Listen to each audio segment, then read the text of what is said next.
लालू के लाल ने जो मचाया है बवाल, यानी हम तेज प्रताप यादव की बात कर रहे हैं, उनके एक ट्वीट से एक तूफान आया। ऐसा तूफान आया कि परिवार को ये फैसला लेना पड़ा कि तेज प्रताप यादव से वो कोई संबंध नहीं रखते। सबसे पहले हम इस चर्चा को शुरू करने से पहले ट्वीट पढ़ लेते हैं कि उन्होंने लिखा कि मैं तेज प्रताप यादव को परिवार से अलग करता हूं। तेज प्रताप यादव को आरजेडी से 6 साल के लिए निष्कासित करता हूं। हमारे परिवार में तेज प्रताप यादव के लिए कोई जगह नहीं है। उनसे जो भी संबंध रखे अपने विवेक से रखे। निजी जीवन में नैतिक मूल्यों की अवहेलना करना हमारे सामाजिक न्याय के लिए सामूहिक संघर्ष को कमज़ोर करता है। ये जो एक लाइन है ना कि नैतिक मूल्यों की अवहेलना करना हमारे सामाजिक न्याय के लिए सामूहिक संघर्ष को कमज़ोर करता है। नैतिक मूल्य यहाँ पर लालू जी का लिखना इसलिए हैरान करता है क्योंकि नैतिक मूल्य तो उसी दिन दांव पर लग गए थे जब वो चारा घोटाले में कन्विक्ट हुए थे। तो जो नैतिक मूल्य हैं उनका भी वो रिलेटिवली अप्लाई करते हैं। जहाँ उन नैतिक मूल्यों के अप्लाई होने से आपको राजनीतिक फ़ायदा मिल रहा हो तो नैतिक मूल्य बहुत एसेंशियल हो जाते हैं, और जहाँ उन्हीं नैतिक मूल्यों के अप्लाई करने से आपको राजनीतिक नुकसान हो रहा हो तो नहीं करते। उन्हें पता है कि इससे कितना ज़्यादा नुकसान होगा बिहार में उनकी छवि को। देखिए, वो कितना भी कह ले कि हम बहुत प्रोग्रेसिव हैं, जाति प्रथा को नहीं मानते हैं, सामाजिक भेदभाव को नहीं मानते हैं, लेकिन इसी व्यक्ति के छोटे बेटे ने जब शादी की एक क्रिश्चियन लड़की से जिसका नाम रेचल है, तो आपने उसका नाम राजश्री करवा दिया। अगर आप एक्चुअली एक्सेप्टिंग थे उस लड़की को तो कम से कम उसका नाम तो रहने देते, उसे अपना टाइटल ज़रूर दे देते आप। उसका आपने नाम बदल दिया। आपकी जितनी बेटियां हैं आप देख लीजिए, उसमें से किसी बेटी की भी शादी अगर आपने किसी भी दूसरी जाति में करी हो, कोई भी और जाति हो सकती थी, आप एक सोशल मैसेजिंग देने के लिए कर सकते थे कि मैं जाति में नहीं मानता हूँ। आप किसी एक दलित घर में शादी कर सकते थे। मीसा भारती डॉक्टर कैसे बनी ये बिहार में हर किसी को पता है। मीसा भारती ने कभी कोई एंट्रेंस एग्ज़ाम क्रैक नहीं किया मेडिकल का, लेकिन अब उनको डॉक्टर बनने का मन था। तो लालू जी ने उस समय जमशेदपुर में एमजीएम मेडिकल कॉलेज एक है, एमजीएम मेडिकल कॉलेज में लालू जी ने उनको एडमिशन करा दिया टिस्को कोटा पर। टिस्को कोटा क्या था कि जो टाटा स्टील के एम्प्लॉयज़ हैं उनके बच्चों के लिए कोटा होता था एमजीएम मेडिकल कॉलेज में। उस कोटा पे इन्होंने एडमिशन करा दिया, जबकि खुद लालू या राबड़ी कोई टाटा के एम्प्लॉय तो थे नहीं। वहाँ पे एडमिशन करा दिया इन्होंने।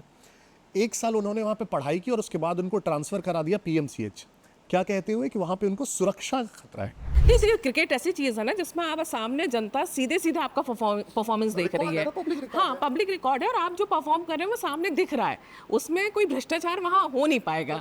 एग्जैक्टली तो वहाँ से ये सीधे राजनीति में। और 9वीं फेल होने की उनकी बात की भी जाती है कि 9वीं फेल होकर, लेकिन वही दूसरी तरफ तेज प्रताप कहते हैं कि मैं तो पायलट हूँ, मैं तो प्लेन उड़ाता हूँ। वो कुछ भी हो सकते हैं, वो कृष्ण, शिव, पायलट, रिपोर्टर, कुछ भी बन सकते हैं। तो आई डोंट थिंक कि बिहार की जनता सीरियसली लेती भी है। नमस्कार, पांचजन्य में आप सभी का स्वागत है। आज हम टू द पॉइंट बात करेंगे बिहार की राजनीति में, खासतौर से आरजेडी की राजनीति में आए हुए बवाल की। लालू के लाल ने जो मचाया है बवाल, यानी हम तेज प्रताप यादव की बात कर रहे हैं। उनके एक ट्वीट से एक तूफान आया। ऐसा तूफान आया कि परिवार को ये फैसला लेना पड़ा कि तेज प्रताप यादव से वो कोई संबंध नहीं रखते।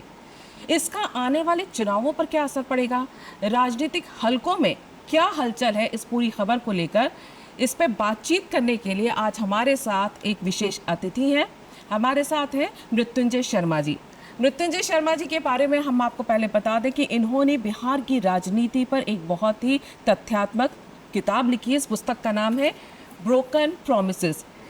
ये इसलिए ज़रूरी है बताना ताकि आपको ये पता चले कि आज जो भी हम जानकारी आपको देंगे या जो भी चर्चा होगी वो सारगर्भित होगी और उसके मायने बहुत ज़्यादा इसलिए होंगी कि बिहार की राजनीति को ये बहुत अच्छी तरह से समझते हैं। तथ्यात्मक बातें होंगी, सिर्फ हवा हवाई बातें नहीं होंगी, टू द पॉइंट बात होगी कि बिहार की राजनीति में और आरजेडी में चल क्या रहा है। मृत्युंजय जी, आपका बहुत बहुत स्वागत है। धन्यवाद। सबसे पहले तो तेज प्रताप यादव ट्वीट करते हैं, लालू प्रसाद यादव के ये वो बड़े बेटे हैं जो हमेशा सुर्खियों में रहते हैं, कभी अपनी शादी टूटने को लेकर, कभी कृष्ण बन के, कभी शंकर बन के घूमने को लेकर, और अब ये आ गए हैं कि 12 साल से एक अनुष्का यादव नाम की लड़की के साथ ये लिव इन रिलेशन में थे, जो इन्होंने ट्वीट किया। लेकिन उसके बाद जो लालू प्रसाद यादव को फैसला लेना पड़ा वो काफ़ी चौंकाने वाला है, क्योंकि उनके ऊपर परिवारवाद की राजनीति का हमेशा से ही आरोप लगता रहा है परिवार उनके लिए प्रथम होता है। और आज अगर हम बात इसलिए करें क्योंकि उन्होंने ट्वीट करके तेज प्रताप यादव को अपने परिवार से और अपनी पार्टी से पूरी तरह से अलग कर दिया।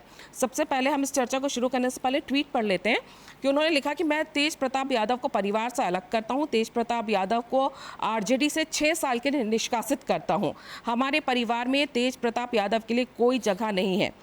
उनसे जो भी संबंध रखे अपने विवेक से रखे। निजी जीवन में नैतिक मूल्यों की अवहेलना करना हमारे सामाजिक न्याय के लिए सामूहिक संघर्ष को कमजोर करता है।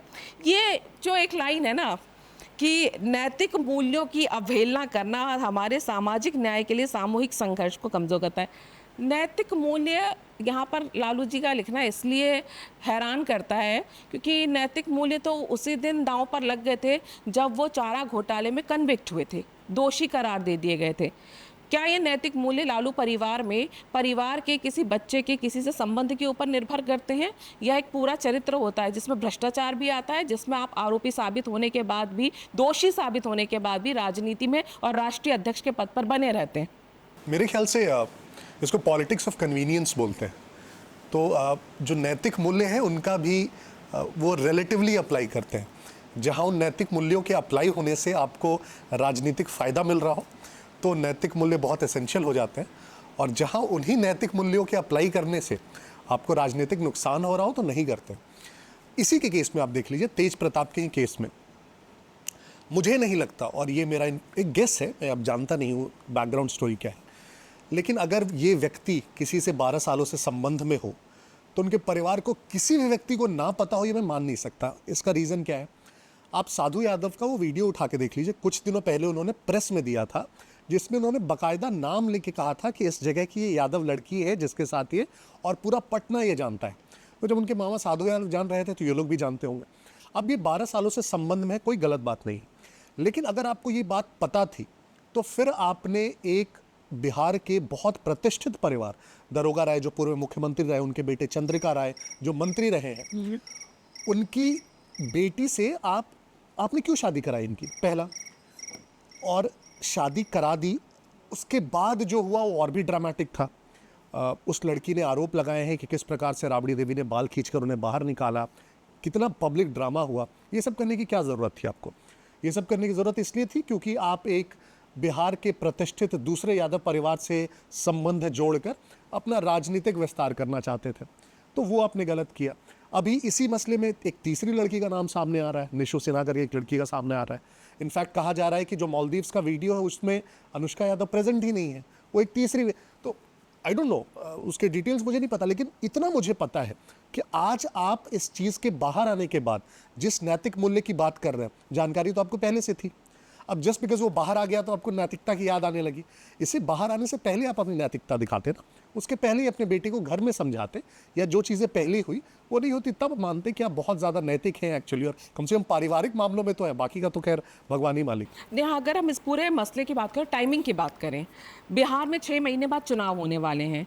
आरजेडी इस समय जो आप देख रहे हैं, तेजस्वी यादव जो है पूरे ज़ोर शोर से युवा चेहरा बने हुए हैं बिहार की राजनीति में। उनके ऊपर लालू प्रसाद यादव को काफ़ी भरोसा भी है। तेज प्रताप पे उनका कभी वो भरोसा दिखा भी नहीं, क्योंकि कभी ऐसे तेज प्रताप ने अपने लक्षण भी नहीं दिखाए। लेकिन तेज प्रताप यादव का इस समय पर घोषणा करना ट्विटर के ऊपर कि मैं 12 साल से लिव इन रिलेशन में हूँ, अगर ये 12 साल नहीं भी लिखते या लिव इन रिलेशन लिखते तो भी ये बात सवालों में नहीं आती कि जब आप 12 साल से थे तो फिर आपने शादी क्यों की 2018 में, किसी और लड़की का आपने जीवन क्यों बर्बाद किया। जैसा कि आप कह रहे हैं कि पूरे बिहार में ये बात पता है, तो निश्चित तौर पे लालू परिवार को ही पता होगी। ऐसी क्या वजह रही होगी कि ट्विटर पे लिख के ये घोषणा करनी पड़ी हो?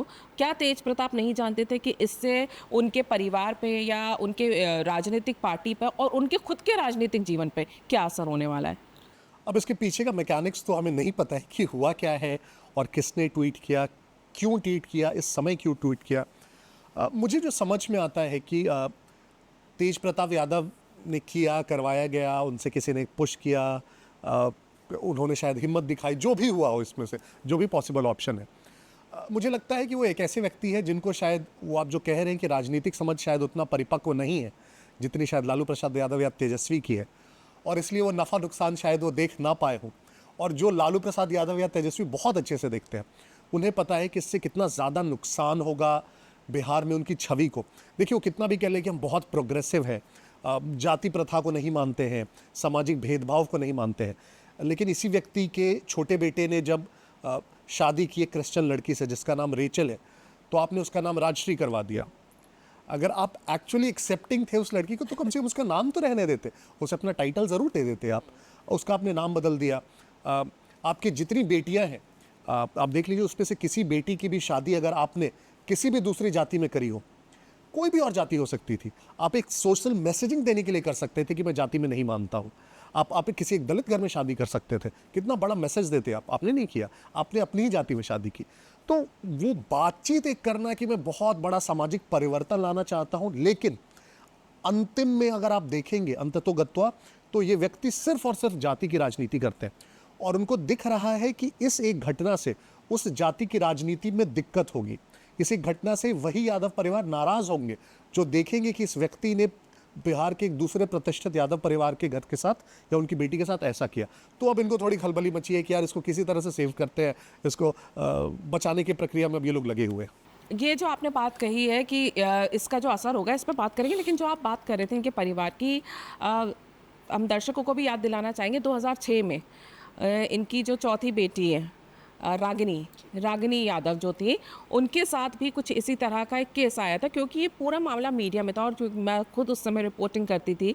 अभिषेक मिश्रा करके एक लड़का था जो कि रांची के बिरला इंस्टीट्यूट में इंजीनियरिंग कर रहा था, जहाँ से रागिनी भी अपना ये इंजीनियरिंग कर रही थी।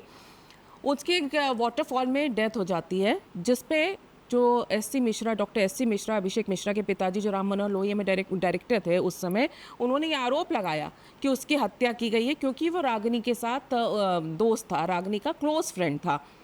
उसे लेकर काफ़ी बवाल उठा था क्योंकि मीडिया में सारी बात हुई थी। मैंने खुद डॉक्टर एस सी मिश्रा का इंटरव्यू किया था।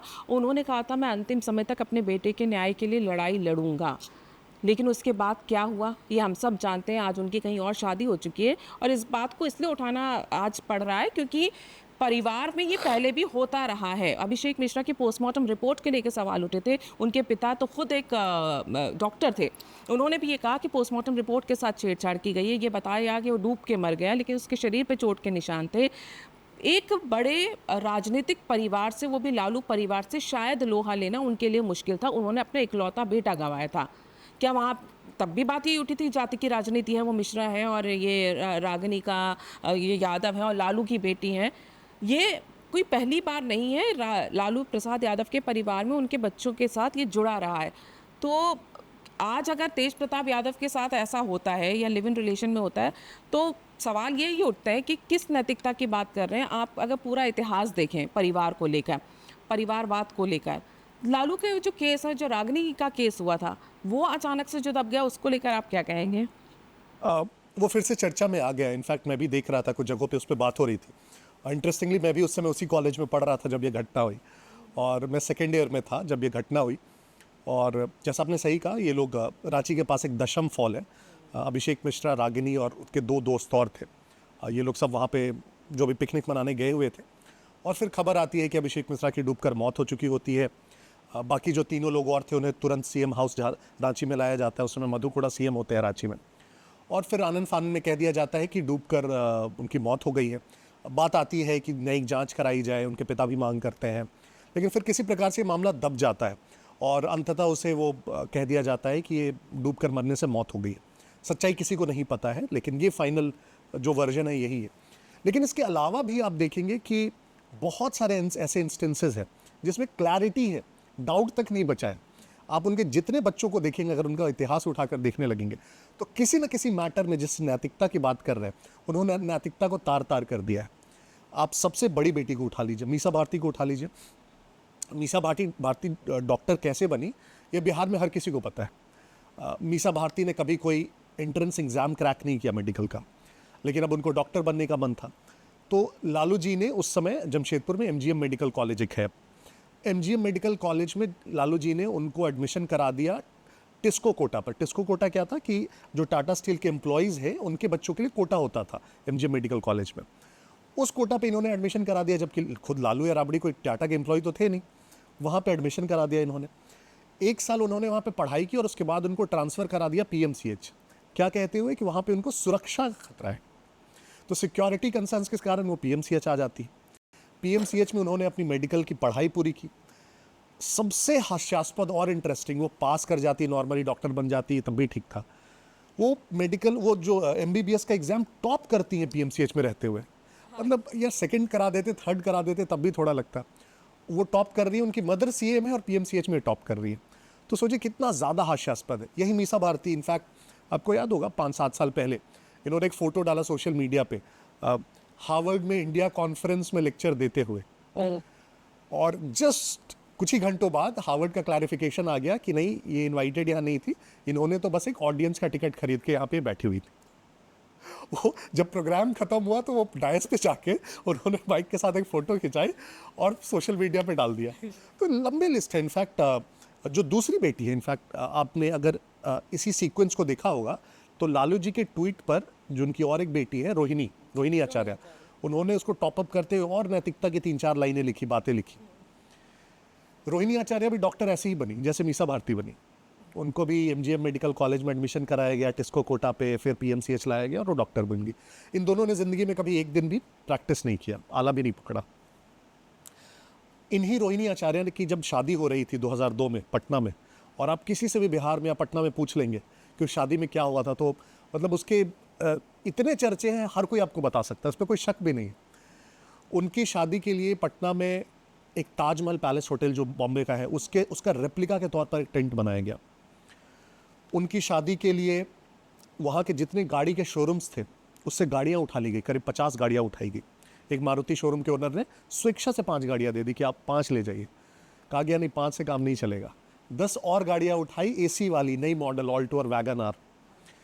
फिर ये लोग फर्नीचर के शोरूम जाते हैं। राबड़ी देवी के बड़े प्रसिद्ध भाई थे साधु और सुभाष यादव, अभी भी, अब तो खैर अनबन है। हाँ, तो साधु और सुभाष यादव फिर फर्नीचर के शोरूम गए, 100 सोफा सेट्स और जो प्लस चेयर्स एकदम होते हैं वो उठा के लेके आए कि पंडाल में लगाना है, वो लेके आए। बस चैन की सांस ले पाए कौन? फूल वाले, क्योंकि फूल आए थे सिंगापुर से, थाईलैंड से, दिल्ली से फूल मंगाए गए थे, तो उनको कुछ नहीं किया गया। जो गाड़ियाँ लूटी गई, उन गाड़ियों में पेट्रोल भी पेट्रोल वाले से, मतलब पेट्रोल पंप से क्रेडिट भराया गया, पैसे नहीं दिए गए उसके। उस पूरा जो आयोजन था उसके कार्ड्स, शादी के कार्ड्स बंटवाए गए डीएम और एसपी से, डिस्ट्रिक्ट्स के शादी के कार्ड उनसे बांटे गए। उस पूरे आयोजन में सुरक्षा के लिए करीब 300 राज्य के पुलिस बल और एसटीएफ के कमांडोज लगे गए, बारातियों की सुरक्षा और आवो भगत के लिए 300 पुलिस वाले वहाँ थे। और दूल्हे का नाम राव रणविजय सिंह, और बहुत इंटरेस्टिंग है। तो राव रणविजय सिंह जिस गांव से आते थे उसमें बिहार में कहीं भी बिजली, सड़क, ये चीज़ें होती नहीं थी। तो दूल्हे के गांव, अब राज्य सरकार के कर्मचारी भी लालू को खुश करने के लिए, मतलब, तो रातों रात दूल्हे के गांव पे बिजली चली गई, टेलीफोन का लाइन चला गया, सड़क चली गई। इनफैक्ट एक एस्टिमेट है, मैंने कोट किया है बुक में, कि सिर्फ वहाँ बिजली पहुँचाने में करीब 25 लाख रुपए का लॉस हुआ इलेक्ट्रिसिटी डिपार्टमेंट को। ठीक। और सबसे हास्यास्पद इस पूरी चीज़ में कि जो दूल्हा था वो दूल्हे के पिता इनकम टैक्स के कमिश्नर थे। तो ये रोहिणी आचार्य अगर दुहाई देने लगे नैतिकता की, जिनकी एमबीबीएस डिग्री से लेके, जिनकी शादी से लेके सब कुछ इतने विवादों के घेरे में, क्या बोल सकता है इनका? एक एक, मैं पूरे परिवार के एक एक बच्चे, एक एक व्यक्ति का आपको, और and these are on record with credible sources. इसमें कोई भी ऐसी चीज़ नहीं है कि जो सिर्फ और सिर्फ एक प्रकार से बयानबाजी है या कहा सुना है। बिल्कुल, और इसीलिए तो कह रहे हैं, अब आपने जिन लोगों का बताया वो कहाँ जाए न्याय के लिए सामूहिक संघर्ष करने, जिनके साथ ये किया। जंगल राज की बात भी होती है जब लालू प्रसाद यादव की हम बात करते हैं। आपने जिस तरह से बताया, लालू राज में ये तो उनके परिवार के लिए काम होता था, लेकिन सुरक्षा के लिहाज से भी देखा जाए तो बिहार बहुत सुरक्षित नहीं था। आज जिसके सामूहिक संघर्ष की बात करते हैं, लोग घरों से निकलने में डरते थे। बिल्कुल, बिहार में आप 90 के दशक में, हमें बहुत क्लियरली याद है, प्रत्येक घर में ग्रिल होता था, दरवाजे नहीं होते थे, मतलब दरवाजे तो होते ही थे, दरवाजे के बाद एक ग्रिल होता था लोहे वाला, और लोहे की ग्रिल लगा के ताला मार दिया जाता था अंदर से 6 बजे के बाद। 6 बजे के बाद अगर आप बाहर निकल रहे हैं घर से, इसका मतलब आप दावत दे रहे हैं, किडनैपिंग, हत्या, इन चीज़ों को आप दावत दे रहे हैं, तो आपकी गलती है अगर उसके बाद आप बाहर निकलते हैं तो। और ये सिर्फ मैं गाँव की या छोटे शहरों की बात नहीं कर रहा, मैं पटना की बात कर रहा हूँ। कोई भी व्यक्ति जो उस दौर में पटना में रहा, आप उससे पूछ सकते हैं। हर प्रकार का क्राइम जो आप सोच भी सकते हैं वो वहाँ पे अवेलेबल था, वहाँ पे प्रेवलेंट था। और ज़्यादातर इन क्राइम्स का आप देखेंगे तार जो जुड़ते थे वो इन्हीं से जुड़ते थे। किडनैपिंग एक इंडस्ट्री बन गई थी। आपको याद होगा 2000 से 2005 के बीच तो इतने ज़्यादा किडनैपिंग्स होने लगे, और ख़ास करके स्कूल जाने वाले बच्चों के, कि पेरेंट्स मतलब बच्चों को स्कूल भेजना छोड़ देते थे। अब बच्चों ने अपने पेरेंट्स को बोर्डिंग स्कूल्स भेज दिया दूसरे राज्यों में। थोड़ा रांची में ये प्रेवलेंट कम था, तो बिहार के ज़्यादातर बच्चे जो थोड़े सा भी पैसे वाले होते थे वो रांची भेज देते थे बच्चों को स्कूल में पढ़ने के लिए। कम से कम तुम सुरक्षित तो रहोगे। याद है कि, और उसमें से बहुत सारे केसेस, मैंने एक केस कोट किया है इनफैक्ट अपनी बुक में, एक डॉक्टर साहब के यहाँ का, कि उन डॉक्टर साहब के यहाँ और उनके दामाद पुलिस महकमे में एसपी थे। तो डॉक्टर साहब एक नई गाड़ी खरीद के लेके आए, एस्टीम कार थी इनफैक्ट, नई उस समय के लिए बिहार में बहुत बड़ी बात थी। और उस समय ये भी बहुत बड़ी बात थी कि अगर आपने महंगा घर बना लिया, गाड़ी खरीद ली, तो उसके बाद आपके पास कोई ना कोई पहुंच जाएगा नई वसूल। तो जैसे ही डॉक्टर साहब ने गाड़ी खरीदी तो कुछ लोग उनके पास आए और डॉक्टर साहब से कहा कि डॉक्टर साहब नई गाड़ी खरीदी है, सुनी आपने, तो हमें एक टेस्ट ड्राइव के लिए दे दीजिए। उनकी गाड़ी उठाई उन्होंने और टेस्ट ड्राइव के लिए ले गए। अब डॉक्टर साहब इंतज़ार कर रहे हैं कि गाड़ी आएगी आएगी आएगी। 2 घंटे 4 घंटे शाम हो गए। तो डॉक्टर साहब ने अपने दामाद को फ़ोन किया कि यार गाड़ी लेके गए थे ये लोग, अभी तक आए नहीं। इधर उधर थाने में कहा, सुना गया, लेकिन सब ने कहा कि यार कुछ होने वाला नहीं है, अगर आपको चाहिए गाड़ी तो लालू जी के पास जाइए, और कहीं से गाड़ी नहीं मिल सकती है आपको, वही कहेंगे तो मिलेगा। तो बेचारे दूसरे दिन कुछ और अपने दोस्तों के साथ, जिन्होंने कहा कि हम ले चलते हैं आपको लालू जी के पास, तो उनके साथ वो लालू जी के पास गए। और बड़ा इंटरेस्टिंग है कि जैसे ही गेट से घुस रहे थे लालू जी के मिलने के लिए, तो उन्होंने देखा कि बरामदे में उनकी गाड़ी लगी हुई है। तो लालू जी के पास पहुँचे, उन्होंने कहा कि लालू जी गाड़ी जो लगी हुई है हमारी है। तो लालू जी कहते हैं कि ठीक है, अब गाड़ी लगी हुई है आपकी है तो ले जाइए, थोड़ा ये बच्चा लोग बहुत मेहनत किया तो इनको 3 लाख रुपया दे दीजिए। तो अपनी नई गाड़ी छुड़ा कर ले जाने के लिए उनको 3 लाख रुपए लगे। और ऐसी लाखों स्टोरीज हैं बिहार में। इनफैक्ट बहुत रिसेंटली आप साधु यादव का वीडियो देख लीजिए, साधु और सुभाष यादव का। इनफैक्ट उन्होंने कहा है कि जितनी भी किडनैपिंग के फाइनल डीलिंग्स होती थी वो सीएम हाउस में होती थी। तो सीएम हाउस ही जब इन चीज़ों में इन्वॉल्व रहेगा, इनफैक्ट बहुत इंटरेस्टिंग है। हम आप अक्सर सोचते हैं कि सड़क पे लूट, ट्रेन में लूट कितना हो सकता है।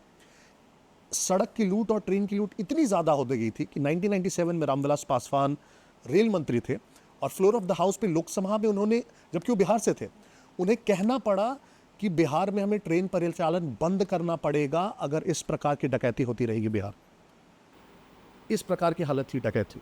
ये पूरी बातें इसलिए मैंने आपसे पूछी कि उसके बाद हम आ जाइए कि जो लालू यादव, जिनका आपने पूरा इतना इतिहास बताया, उनका जो टेरर था, उनका जो जंगल राज था, वो लालू यादव आज अपने एक बेटे के ट्वीट से इतना हिल गए कि उन्हें उसे अपने परिवार से अलग करना पड़ा, अपनी पार्टी से अलग करना पड़ा। आखिर तेज प्रताप यादव का ये ट्वीट उनके राजनीति पर या उनके जो दूसरे बेटे हैं तेजस्वी यादव की राजनीति पर किस तरह का असर डाल सकता था? क्या उनको ये डर है वोट बैंक खोने का?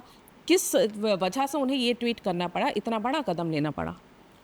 वोट बैंक का डर है। देखिए, क्योंकि मैं फिर से कह रहा हूँ, जिस प्रकार के कारनामे और कांड लालू परिवार ने, कि हर व्यक्ति ने किए हुए हैं, उसके सामने ये कुछ भी नहीं है।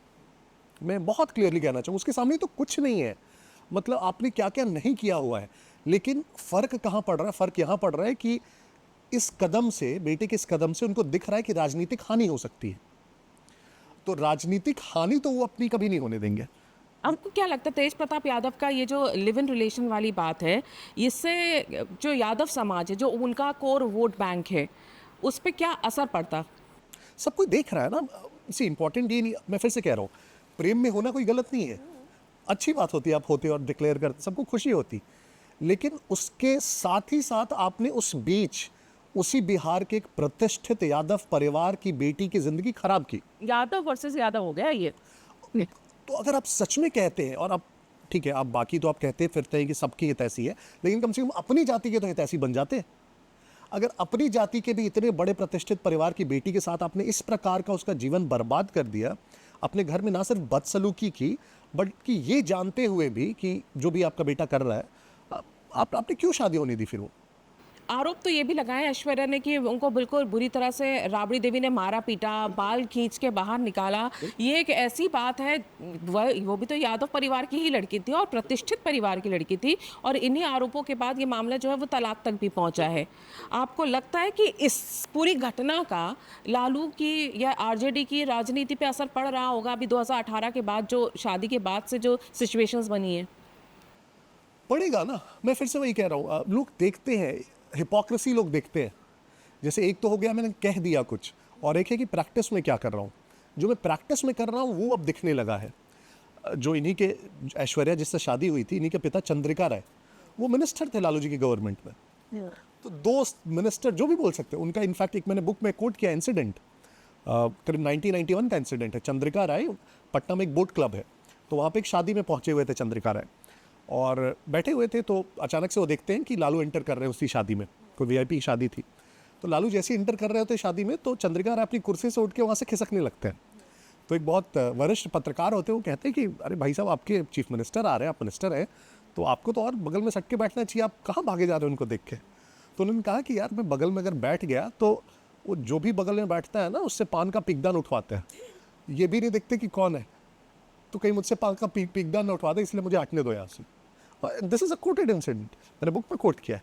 तो इस प्रकार से वो ट्रीट करते थे सबको। मैं फिर से वही कह रहा हूँ, पब्लिक में एक प्रकार से कहना कि मैं सबके लिए सोचता हूँ या कम से कम इस जाति का नेता हूँ, जो इस प्रकार का व्यक्ति होता है।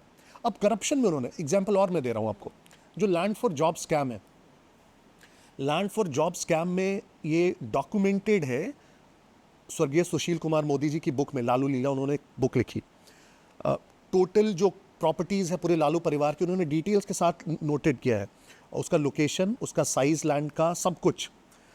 टोटल 141 लैंड प्लॉट्स हैं इस परिवार के पास पूरे बिहार, 141। 23 के आसपास फ्लैट्स हैं, 30 फ्लैट्स, और 6 बंगलो लालू परिवार के पास। और जो तेजस्वी अभी नैतिकता की बात करते हैं, उनके छोटे बेटे, उसके नाम से 52 प्रॉपर्टीज़ है। उस व्यक्ति ने आज तक क्या किया है, कहाँ 1 रुपए की नौकरी भी की है कि उसके पास 52 प्रॉपर्टीज़ हो गए। मिनिस्टर या जो भी, ये तो अब बने ना, उनको गिफ्ट मिला हुआ है 2004-2006 से, जब वो बालिग भी नहीं थे। अब मैं उसके इंटरेस्टिंग इस पे आता हूँ। मान लीजिए आप कहते हैं कि कम से कम मैं अपनी जाति का हितैषी हूँ। उस लैंड फॉर जॉब स्कैम में अगर आप देखेंगे तो सबसे ज़्यादा जो उन्होंने ज़मीनें ली नौकरी देने के बदले, वो यादव जाति के लोगों से ली। ललन चौधरी से ली, एक बीपीएल परिवार का व्यक्ति, उसका इनफैक्ट फोटो है उस बुक में, उसका कच्चा मकान है अपना खुद का, और वो बीपीएल है। और उससे इन्होंने उसने इनको ज़मीन दान नहीं कर दी। ललन चौधरी ने बताई क्यों करी भाई आपको ज़मीन दान में। एक हृदयानंद चौधरी है, क्लास 4 एम्प्लॉय है रेलवे में, वो आपको ज़मीन दान में दे रहा है। क्यों दे रहा है भाई आपको ज़मीन दान में? तो जितनी भी आप देखेंगे उसमें मैक्सिमम यादव फैमिली से उन्होंने ली।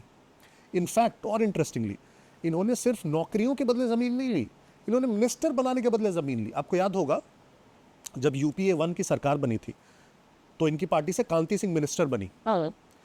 कांति सिंह 2005 में मिनिस्टर बनी। कांति सिंह ने तेजस्वी और तेज प्रताप को, और and she is accepted it, this is on record में बता रहा हूँ, तेजस्वी और तेज प्रताप को ज़मीन और 3 मंजिला मकान गिफ्ट किया। राबड़ी देवी को करीब 90 डिसमिल ज़मीन 99 सालों के लिए लीज किया कांति सिंह ने मिनिस्टर बनने के एवज में। दूसरे रघुनाथ झा मिनिस्टर बने इनकी आरजेडी से, उन्होंने ज़मीन गिफ्ट की। तो ऐसे बहुत तेरे एग्जाम्पल हैं। तो ये कितना भी सामाजिक न्याय और नैतिकता और ये सब की बात करते हैं, और अभी चार्जशीट आखिर दाखिल हो गया ना, और चारा घोटाले में तो खैर वो कन्विक्टेड है, सज़ा काट रहे हैं, पैरोल पे बाहर आते हैं, अभी और सज़ा काटनी बाकी है उनको। लैंड फॉर जॉब्स में भी आप देखिएगा यही होगा। और ऐसे कितने स्कैम्स हैं जिसकी तो बात ही नहीं होती, क्योंकि वो छोटे हो जाते थे थोड़े स्कैम्स। चारा घोटाले के कंपैरिजन में इतने छोटे लगने लगते थे, बात ही नहीं करता था। यही बात होती है कि जब चारा घोटाले में कन्विक्ट हो गए थे और वही व्यक्ति अगर राष्ट्रीय अध्यक्ष बना रह सकता है, तो अपने बेटे की प्रेम कथा बाहर आने पर वो अपने बेटे को बाहर निकाल देता है पार्टी से, 6 साल के लिए निष्कासित कर देता है, और तमाम तरह के आरोप और ये जो न्याय व्याय की बात करते हैं।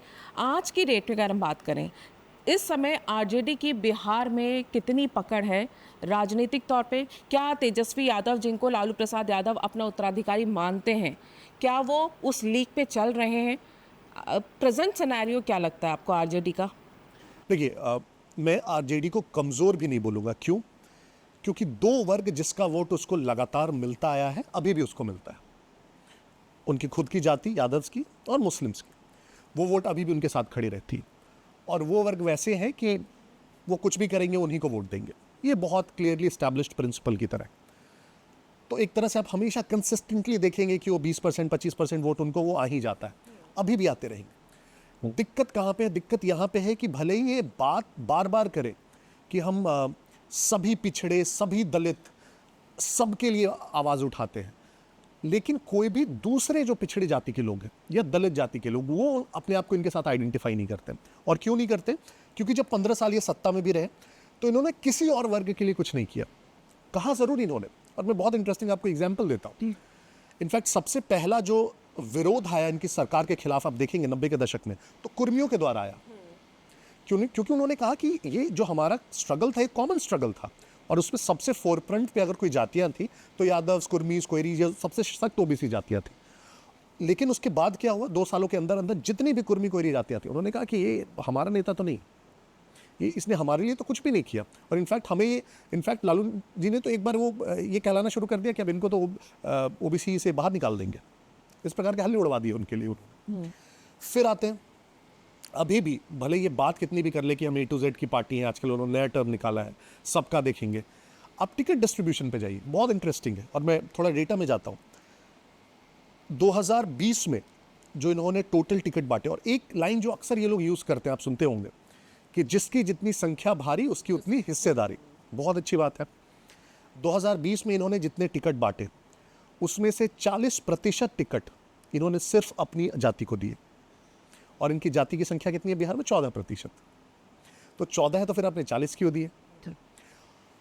2015 पे आते हैं। 2015 में अपनी जाति को इन्होंने दिए 48% टिकट, हर दूसरा टिकट इन्होंने अपनी जाति को दे दिया। संख्या कितनी है? 14%। फिर क्यों दिया आपने? अब आप बात करते हैं अति पिछड़े की, जो ईबीसी आता है। ईबीसी की संख्या है 36%, और उसको टिकट कितना देते हैं? 17%। क्यों? तो ये तो साफ साफ लोगों को भी दिखता है ना। फिर भले आप बात बहुत बड़ी बड़ी कर ले, लेकिन ये आपके एक्शंस लोग ज़्यादा देखते हैं कि एक्चुअली क्या कर रहा है ज़मीन पर, और उसमें दिख जाता है कि ये सिर्फ एक जाति आधारित पार्टी। दूसरा, जो क्योंकि आपने कुर्मियों की बात की थी, तो कुर्मियों के बड़े नेता नीतीश कुमार है। ये नीतीश और लालू की दोस्ती बनती बिगड़ती जो रहती है, ये भी निश्चित तौर पे चुनावी रणनीति का ही हिस्सा होती है। इस समय नीतीश कुमार साथ नहीं है, और ऊपर से अभी ये जिस तरह से तेज प्रताप के बारे में ये इतने डिफेंसिव होते जा रहे हैं, नीतीश कुमार और लालू यादव की जो दोस्ती के बनने और बिगड़ने के क्या समीकरण रहते हैं हमेशा? मुझे लगता है बीच में 2-3 बार नीतीश जी ने इधर से उधर स्विच किया है। कई बार उन्होंने अलग अलग रीजंस दिए हैं। बहुत गेस कर पाना मुश्किल है कि बिहाइंड द डोर्स क्या हुआ होगा और किस कारण से उन्होंने एक तरफ से दूसरे तरफ स्विच किया है। एक जो मुझे अभी लगती है बात, लास्ट टाइम वो जो बीजेपी के साथ है, और उनके कुछ में जब बहुत पब्लिक बयान देखता हूँ, तो उन्होंने पब्लिक स्टेजेस से बार बार एक बात कही है कि वो 2 बार हम गलती कर चुके हैं, अब नहीं करेंगे, अब यही रहेंगे, कहीं नहीं जाएंगे। एंड समहाउ मुझे थोड़ा सा, अगेन बहुत सारे जो राजनीतिक पंडित बोलते नहीं, भरोसा नहीं कर सकते, इन समहाउ मुझे थोड़ा सा एक ये लगता है कि नीतीश जी अपनी लेगेसी के तौर पर ये छोड़ के नहीं जाना चाहेंगे कि वो इधर से उधर बार बार चले जाते थे। वो अपनी लेगेसी के तौर पर जो उन्होंने विकास किया वो छोड़ के जाना चाहेंगे। तो अब अंतिम पड़ाव, वो भी देखते हैं कि उनका अंतिम पड़ाव है, तो अब मुझे लगता है कि वो बहुत क्लियर है कि और जो डेवलपमेंट का नैरेटिव है उसके साथ एक नेचुरल सिंक बैठता है उनका बीजेपी का। तो मुझे लगता है कि अब बहुत ज़्यादा इम्प्रोबेबल मुझे लगता है कि आरजेडी की तरह किसी हाल में भी शिफ्ट होने वाला है। दूसरा, आप ये देखिए कि जब भी आरजेडी सत्ता में आई, पहले जो थी वो तो थी, नीतीश जी के साथ भी जब सत्ता में आई तो नीतीश जी परेशान हो जाते हैं 1.5 साल। बोलते हैं कि इनके साथ सत्ता में रहना बड़ा मुश्किल है, क्योंकि पटना का माहौल बदलने लगता है। अब बाकी में ग्रामीण इलाका तो छोड़ दीजिए, पटना में जाके किसी भी व्यवसायी से बात कर लीजिए, वो परेशान रहता है कि कहीं गलती से अगर आरजेडी सत्ता में आ गई तो मुझे लेवी देना पड़ेगा। वो सत्ता में आए तो आरजेडी के लोग उनके पास पहुंच चुके होंगे कि भाई अब हमारी सरकार आ गई, चलो हमारी कमाई शुरू कर दो। तो अब मुझे लगता है कि नीतीश जी उस पड़ाव पर हैं जहां पे वो इसी को कंटिन्यू करना चाहेंगे, और मुझे नहीं लगता है कि अभी मुझे बहुत फॉर्मिडेबल लगता है अलायंस, क्योंकि नीतीश जी का खुद का एक बहुत स्ट्रांग वोट बैंक है, खासकर ईबीसी में देख लें, महिलाओं में देख लें, बहुत स्ट्रांग वोट बैंक है। आपने जिस तरह से बताया कि लोगों को ये लगता है कि अगर आरजेडी की सरकार आ गई तो फिर से वही जंगल राज आ जाएगा या लेवी देना पड़ जाएगा, लेकिन इस बीच में आप ये देखिए कि एक पूरी जनरेशन वो तैयार हुई है जिसने लालू का वो जंगल राज नहीं देखा। कहानियाँ ज़रूर सुनी है लेकिन नहीं देखा। ये जनरेशन जो है इस तक ये कहानियाँ पहुँचती होंगी थोड़ा बहुत सुन के, लेकिन एक अपनी एक माइंडसेट बनाकर चलते हैं। ऐसे में तेजस्वी यादव को उन युवाओं का चेहरा भी बनाने की कोशिश की जाती है।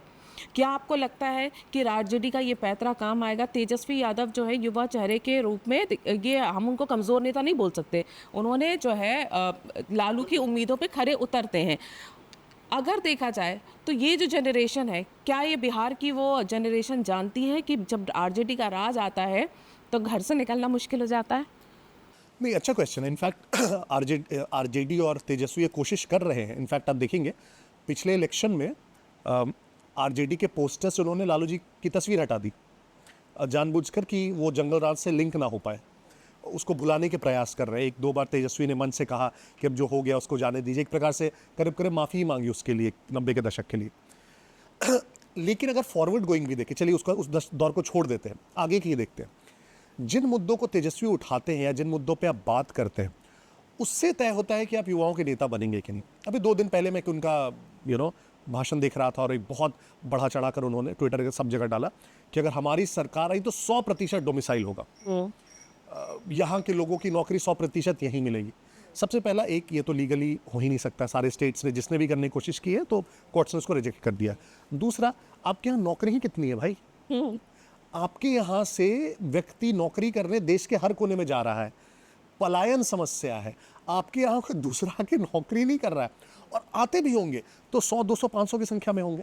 Is that a problem? वो तो प्रॉब्लम स्टेटमेंट है ही नहीं। तो अब प्रॉब्लम क्या है?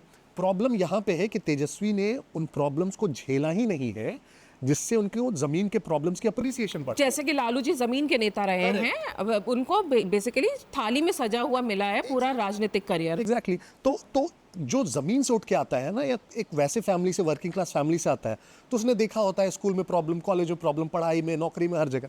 इनको तो आज तक कोई प्रॉब्लम दिखी ही नहीं। अब आप जब भी इनकी शिक्षा की बात करें, आप शिक्षा का देख लीजिए। हर कोई पूछता है ना भाई, अब सीएम हाउस में होते हुए अगर 9वीं पास नहीं कर पाए तो आप बिहार की शिक्षा की कैसे बात कर सकते हैं और उनकी नौकरी को कैसे बात कर सकते हैं? क्यों आपको कोई नेता मानेगा बिहार का व्यक्ति? जो वहाँ व्यक्ति सबसे गरीब भी होता है, वो पढ़ाई के लिए अपना सब कुछ समर्पित कर देता है, वो ज़मीन बेचकर भी पढ़ना चाहता है ना? हम लोग सब उस प्रकार से पढ़े हुए हैं। सबसे बड़ी प्रायोरिटी हमारे फैमिलीज़ के लिए हमारी एजुकेशन होती थी। खाना कम खा लेंगे लेकिन पढ़ना ज़रूरी है। और उस परिवेश में आप सीएम हाउस के अंदर रहते हुए स्कूल नहीं पास कर पाए। जब आपसे कोई सवाल पूछता है तो आप क्या बोलते हैं कि मैं क्रिकेट खेलता था। क्रिकेट क्या खेलते थे? वो भी इनफैक्ट रिकॉर्ड्स में। एंड मैं शो के लिए बता दे रहा हूँ, ESPN पे जाके आप तेजस्वी यादव का रिकॉर्ड्स देख लें। टोटल 7 मैच है, एक फर्स्ट क्लास मैच है, उसमें स्कोर है 1 और 19। 2 50 ओवर्स का जो मैच होता है, झारखंड की तरफ से ये सारे मैचेस खेले इन्होंने। आप सोच सकते हैं कि झारखंड की टीम में घुसना कितना मुश्किल होगा इनके लिए। एक मैच में 1 और 19, 2 50 ओवर के मैच खेले, उसमें स्कोर है 5 और 9। 4 T20 के मैच खेले इन्होंने झारखंड की तरफ से, एक में स्कोर है 3 और 3 में इनको बैटिंग नहीं दी गई। इसी से आप समझ लीजिए किस प्रकार के क्रिकेटर थे। दिल्ली डेयर डेविल्स में गए, 4 साल रहे, 2008 से 12, इनको कभी ग्राउंड पे नहीं उतारा गया। तो ऐसी क्रिकेट के खेलने सुना, इससे लालू जी काफी आहत भी हो गए थे कि मेरा बेटा ग्राउंड पर कि पानी पिलाता है और शायद इसीलिए उन्होंने कहा कि तुम तो राजनीति ही करो। देखिए, क्रिकेट ऐसी चीज है ना जिसमें आप सामने जनता सीधे सीधे आपका परफॉर्मेंस देख रही है। हाँ, पब्लिक रिकॉर्ड है और आप जो परफॉर्म कर रहे हैं वो सामने दिख रहा है, उसमें कोई भ्रष्टाचार वहाँ हो नहीं पाएगा। एग्जैक्टली। तो वहाँ से ये सीधे राजनीति में 9वीं फेल होने की उनकी बात की भी जाती है कि 9वीं फेल होकर, लेकिन वही दूसरी तरफ तेज प्रताप कहते हैं कि मैं तो पायलट हूँ, मैं तो प्लेन उड़ाता हूँ। वो कुछ भी हो सकते हैं, वो कृष्ण, शिव, पायलट, रिपोर्टर, कुछ भी बन सकते हैं। तो आई डोंट थिंक कि बिहार की जनता सीरियसली लेती भी है। इनफैक्ट अभी कुछ दिनों पहले होली पे आपने देखा होगा, वो एक सिपाही को उन्होंने नचवा दिया, है ना? फिर किसी दिन वो साइकिल लेके पटना की सड़क पर दौड़ रहे हैं और सारे उनके सिक्योरिटी वाले पीछे पीछे दौड़ रहे हैं, फिर वो साइकिल से गिर गए गोल चक्कर पे। तो आई डोंट थिंक कोई भी उनको सीरियसली लेता है बिहार में। लेकिन हाँ, ये कांड करके उन्होंने जो थोड़ी बहुत बची कुची शायद शक किसी के दिमाग में था, वो शक भी दूर कर दिया। अब सवाल यहाँ पे यही उठता है कि लालू जी ने जो भी किया अपनी पार्टी से निष्कासित कर दिया, क्या इससे उन्हें उनकी छवि पे कोई असर पड़ेगा, उनके वोट बैंक को कोई असर पड़ेगा? ये करने का जो भी इसका पीछे का कारण रहा हो। एक दूसरी बात ये भी की जाती है, लोग ये भी सवाल उठा रहे हैं कि आपने पार्टी से निकाल दिया, आपने परिवार से निकाल दिया, प्रॉपर्टी से निकालेंगे क्या? एग्जैक्टली उनकी जो प्रॉपर्टीज है और ये जो 141 लैंड प्लॉट्स की मैं बात कर रहा हूँ, उसमें करीब 30 या 32 तेज प्रताप के नाम पे, उसको भी वापस करवा दीजिए। निश्चित तौर पे, हाँ। तो उसे भी वापस करा दे, उसे डोनेट करवा दीजिए, बहुत खुशी की बात होगी। तो लगता है आपको कि अभी 6 महीने बाद बिहार में आने वाले चुनाव पर इस केस की भी चर्चा होगी? क्योंकि अभी तो राजनीतिक पार्टियां बोल रही हैं, लेकिन आगे चल के आपको लगता है कि इससे असर हो सकता है? देखिए, मुझे लगता है बाहर भले ही लोगों का अलग अलग परसेप्शन हो, लेकिन जो बिहार में है उसके लिए कोई बहुत सरप्राइज नहीं है, मैं आपको बोलूँगा। और लालू जी जो कर रहे हैं कि उनके कहने से बहुत फ़र्क नहीं पड़ता। सबको पता है उस परिवार की, एक एक कांड उस परिवार का पता है, उस परिवार के लोग कितने भ्रष्ट हैं ये पता है।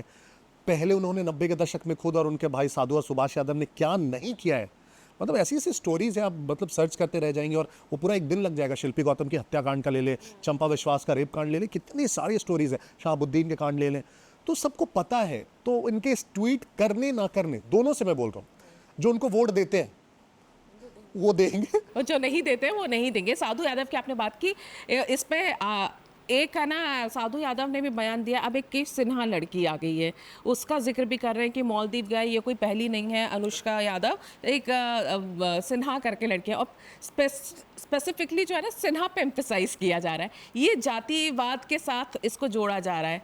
ये पूरा मामला क्या है? बहुत इंपॉर्टेंट है जाति बिहार में। और आप देख लीजिए कि पिछली बार भी जब तेजस्वी की शादी हुई रेचल के साथ, जो क्रिश्चियन है, तो लालू जी इसी कारण से बहुत दो मन में थे कि भाई मैं जवाब क्या दूंगा अपने कोर वोट बैंक को, है ना, क्योंकि बहुत इंपॉर्टेंट है कि अपनी जाति में क्यों नहीं शादी करी आपने। और रेचल से शादी करके उसको तुरंत राजश्री बनवा दिया कि उस पर बातचीत मत करो ज़्यादा। राजश्री यादव अब वो हो गई है, वो क्रिश्चियन है, रेचल गुडिन्यू उनका नाम है, वो राजश्री यादव है। तो बहुत इंपॉर्टेंट है ये दिखाना। अगेन मैं वही बोल रहा हूँ, जो उनका वोट बैंक है, जिसको वो पैंडर करना चाहते हैं, उसके लिए बहुत इंपॉर्टेंट है दिखाना कि हाँ, एक यादव लड़की से ही शादी की है।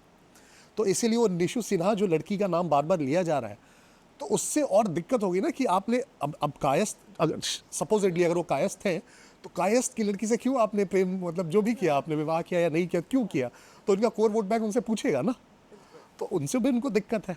कुल मिला के ये इस पूरे मामले में ये समझ में आया कि जो तेज प्रताप यादव हैं, अगर वो ये लिखते कि 12 साल से वो लिव इन रिलेशन में रहे हैं, तो जो यादव समाज के लोग हैं वो यही सवाल उठाएंगे कि फिर आपने एक दूसरे प्रतिष्ठित यादव परिवार की लड़की को के साथ उसका विवाह क्यों किया, क्योंकि ये जानकारी आपको भी रही होगी। उसके साथ जो हुआ, जो केस अभी कोर्ट में भी चल रहा है, जो उसने भी आरोप लगाया ऐश्वर्या ने कि मारा पीटा गया, ये अपने आप में बड़े सवाल खड़े करता है। और उसके बाद इस तरह का ट्वीट करना उनकी छवि को सीधे सीधे परिवार की जो प्रतिष्ठा है, सो कॉल्ड, जब भी आप जितने किस्से बताएं उसके बाद तो ये कह सकते हैं टेरर ज़्यादा है, उस पर सवाल उठने लगे। लेकिन आने वाली राजनीति पर मुझे नहीं लगता कि विपक्षी पार्टियां छोड़ेंगी इस बात को भी, इसको लेकर ज़रूर आगे बढ़ेंगी। लेकिन लालू परिवार के एक एक सदस्य के जो चिट्ठे हमने आज खोले हैं, उसका सीधे सीधे उद्देश्य यही है कि लोगों को ये पता होना चाहिए कि लालू प्रसाद यादव जो खुद कन्विक्टेड है, खुद दोषी हैं, उनके परिवार में जो बच्चे हैं वो किस तरह से डॉक्टर बने हैं, कौन क्रिकेटर बनते बनते कैसा राजनीतिज्ञ बन गया, किसके जीवन में कौन दूसरी जाति का आया और फिर वो नहीं रहा। ये सब चीज़ें जानना इसलिए ज़रूरी है कि आरजेडी की राजनीति, लालू प्रसाद यादव की राजनीति एक तरफ है, उनकी नैतिकता समाज के लिए कहने के लिए एक दूसरी है, और अपने परिवार के लोगों के लिए दूसरी नैतिक, दोहरे मापदंड है, ये दूसरी नैतिकता है। तो इसलिए ये जानना बहुत ज़रूरी था, और इससे मृत्युंजय जी से अच्छा इसको कोई समझा नहीं सकता था, क्योंकि उन्होंने पूरी डिटेल अपनी बुक में भी दी है। और इसीलिए मैं आपसे आग्रह कर रही थी कि इस पर हम चर्चा करेंगे और आगे भी हम इस पर चर्चा करते रहेंगे। फिलहाल तो निष्कासित हो चुके तेज प्रताप, हो सकता है नए बम फोड़े और कुछ कुछ ऐसी चीज़ें बोल दे परिवार से अलग होने के बाद। अब वो लालू जी देखेंगे, बाकी तेजस्वी यादव देखेंगे किस तरह की राजनीति चलती। फिलहाल विपक्षी पार्टियां इसको तेज़ी से उठा रही हैं और बिहार की राजनीति पर हमारी पूरी तरह से दृष्टि बनी रहेगी। उससे जुड़ी हर एक खबर हम आपको लगातार देते रहेंगे और ऐसे ही विशेष अतिथि बुलाएंगे जो टू द पॉइंट आपको हर तरह की बात राजनीति की बिना लाग लपेट के आपको बताते रहेंगे। मृत्युंजय जी, आप हमारे स्टूडियो में आए, बातचीत की, उसके लिए आपका बहुत बहुत धन्यवाद। धन्यवाद।